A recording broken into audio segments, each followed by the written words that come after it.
Belum ia sempat menghubungi siapapun. Ponselnya bergetar sekali lagi. Satu pesan masuk. Dari nomor Bayu. Aku sudah di sini. Kapan kamu menyusul? Arman menatap layar ponselnya dengan tangan gemetar. Di kejauhan, di luar jendela rumahnya, kabut mulai turun. Dan di dalam kabut itu, sesosok bayangan berdiri. Menunggu. Welcome, selamat datang di channel saya. Sebelum dimulai jangan lupa like, komen, dan subscribe ya kawan. Yuk mari saksikan kisah legenda cerita rakyat berjudul Pendakian Gunung Lawu Part 10 tamat. Perjalanan kembali ke Gunung Lawu. Tanpa berpikir panjang, Arman bergegas ke rumah Pak Wirya. Ia menceritakan semua yang terjadi. Telepon dari Bayu, pesan misterius, dan kabut yang mulai turun di depan rumahnya. Pak Wirya menghela nafas panjang. Aku sudah menduga ini belum selesai, katanya.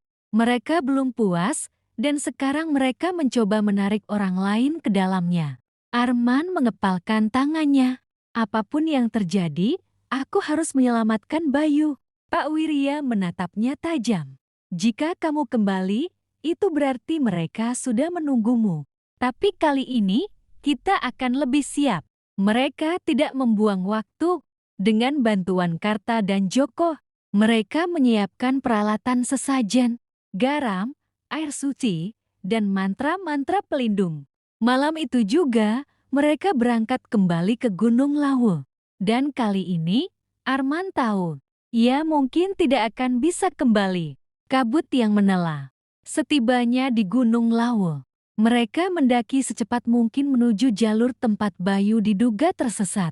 Namun, sesuatu terasa aneh. Udara semakin dingin, kabut semakin tebal, dan setiap langkah terasa lebih berat.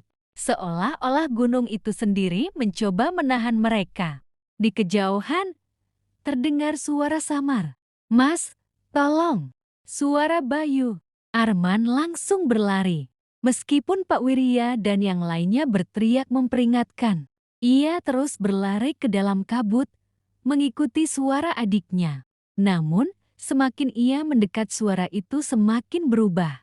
Menjadi lebih berat, lebih dalam, lebih tidak manusiawi. Dan saat kabut mulai menipis, Arman melihatnya. Bayu, berdiri dengan wajah pucat, tatapan kosong, dan tubuh gemetar. Di belakangnya sesuatu bergerak dalam bayangan. Sesuatu yang menyerupai manusia, tapi dengan tubuh lebih tinggi, lebih kurus, dan mata yang kosong seperti lubang tak berdasar. Dan saat makhluk itu tersenyum, Arman tahu, ini bukan Bayu. Ritual terakhir. Pak Wirya, Karta, dan Joko berhasil menyusul Arman tepat waktu. Mereka langsung membentuk lingkaran perlindungan, menyalakan dupa, dan mulai membaca mantra. Makhluk itu menggeram. Bayangan-bayangan di sekeliling mereka mulai berputar, mengeluarkan suara-suara bisikan yang tidak bisa dimengerti. Pak Wirya menaburkan garam ke arah makhluk itu, membuatnya mundur dengan jeritan tajam.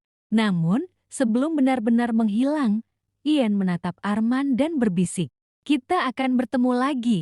Kabut mendadak terangkat. Bayu jatuh pingsan ke tanah. Dan saat Arman mengguncang tubuhnya, adiknya itu akhirnya terbangun. "Mas, aku di mana?" Arman hampir menangis lega. Namun, jauh di dalam hatinya, ia tahu ini belum berakhir. Gunung Lawu telah melepaskan mereka. Untuk sementara. Tapi suatu hari nanti, panggilannya akan datang lagi. Dan saat hari itu tiba, mereka mungkin tidak akan bisa lolos. Namun, legenda Gunung Lawu tidak pernah benar-benar berakhir. Bagi mereka yang pernah mendengar panggilannya, bagi mereka yang pernah melihat sosok di dalam kabut, bagi mereka yang pernah merasa diawasi saat mendaki sendirian, gunung itu tetap menunggu. Dan suatu saat, seseorang akan kembali. Tamat.